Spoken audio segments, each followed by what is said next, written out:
Hi everyone, I am your teacher Jen, and together with my partner, teacher Connie, we will discuss to you about the outdoor environment.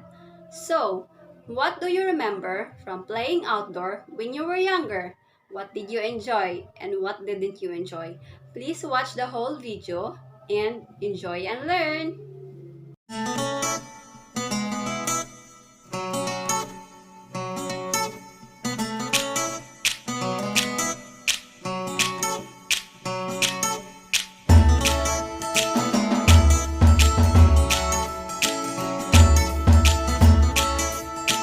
We are setting the stage for the children to understand the beauty of being outdoors, to understand creativity, to understand exploration, to just understand that they can figure something out, they can look for answers, and they can just make things work. When children are playing, they are learning. They're exploring the world, they're exploring their relationships, their feelings about each other. It's a very holistic kind of process, and it's basically how kids learn. The impact on the preschool children leaving the program, I believe, is just a change in habits of going outside and playing, making better choices with snack or just food in general. They're really excited about the garden, about going to get, tomatoes off the vine.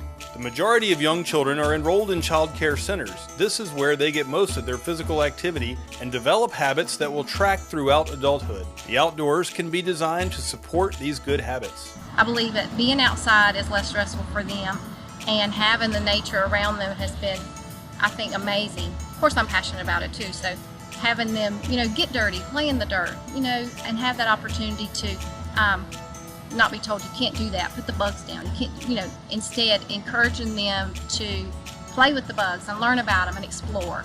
We know that after renovation, children are more active.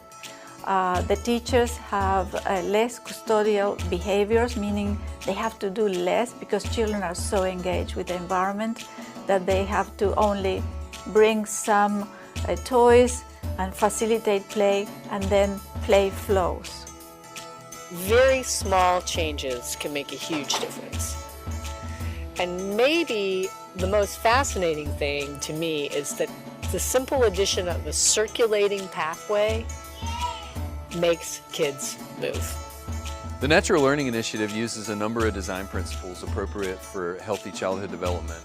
These principles include increasing shade, planting trees and shrubs, creating vegetable gardens, adding curvy looped pathways, installing lawns, planting fruit trees and vines, providing natural materials, adding outdoor toys and storage, ensuring at least 10 settings in the space, including settings for gross motor activity, and creating outdoor classrooms with storage.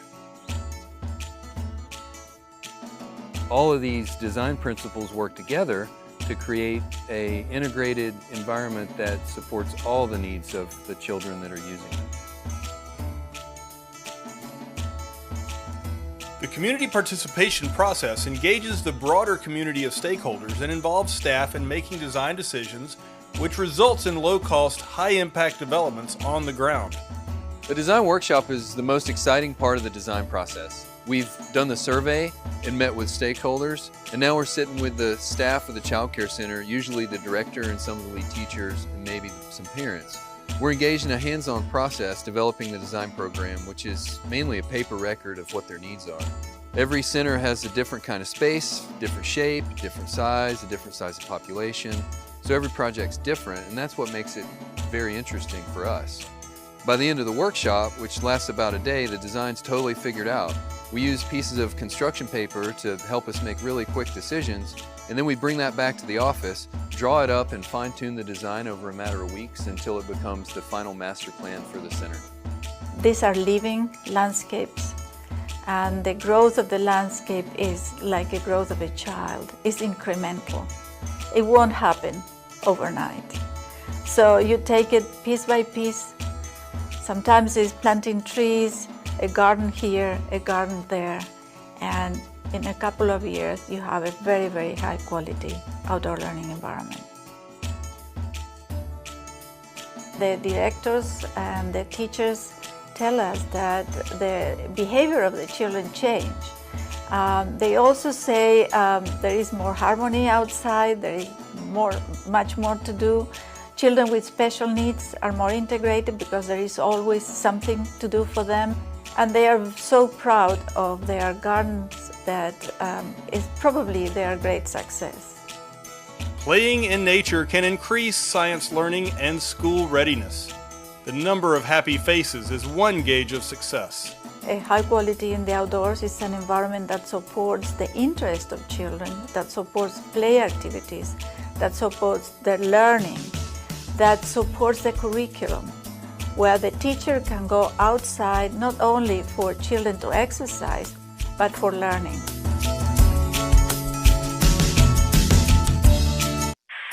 The outdoor environments.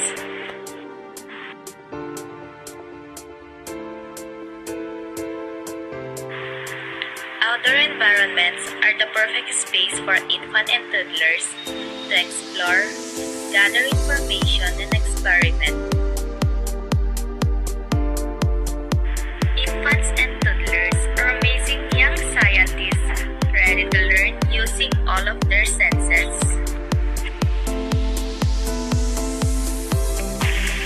The outdoor environments offers experiences that children simply cannot have indoors.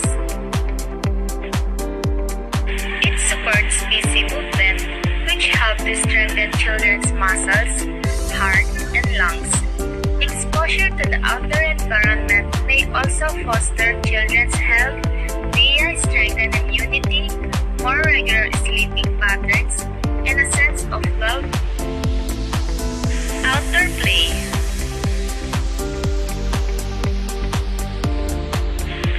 Being out there provides enjoyable experiences that are critical for infants and toddlers' overall development.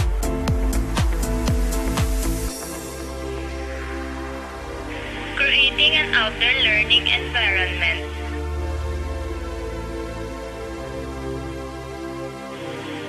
Outdoor learning environments should be designed with the same intentionality as indoor learning environments.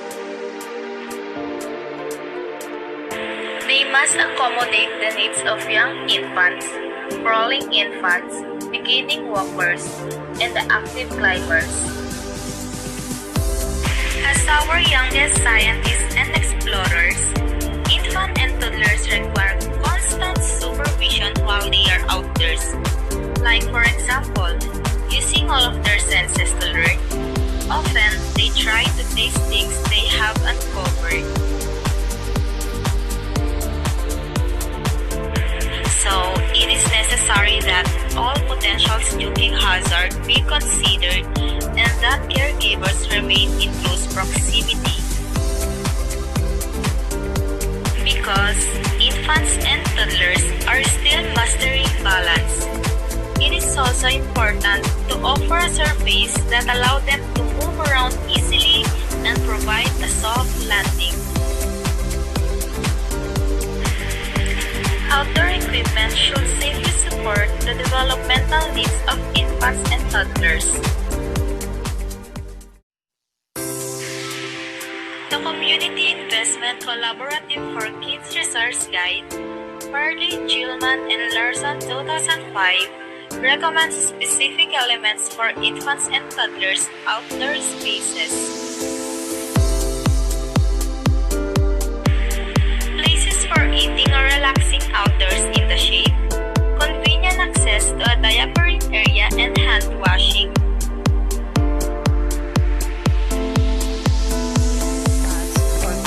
Such as on grass, and a non-metal slide with a gentle slope accessed by a low climbing ramp with steps and a handrail.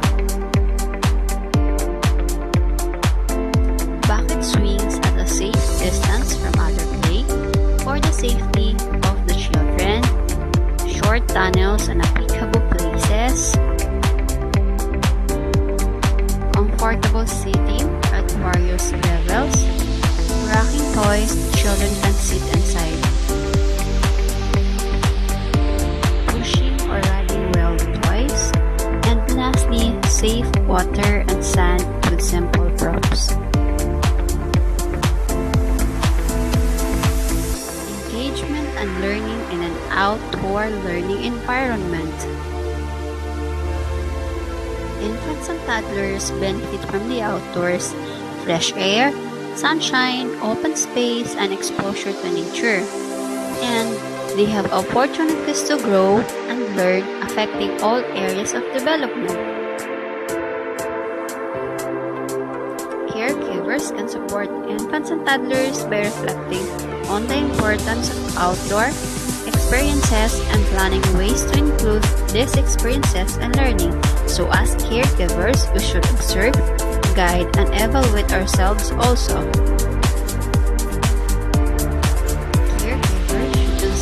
Various stages and developmental stages of the infants and toddlers in their care, because it helps caregivers continue to meet the specific needs of infants and toddlers. In young infants, caregivers can provide young infants comfort and openness while outdoors, while encouraging enjoyment of the many sensory experiences. Who are eager to explore, so their outdoor exploration should be guided and supported by an adult caregiver. Toddlers. Caregivers can continue to observe and add materials that reflect toddlers' varying levels of development and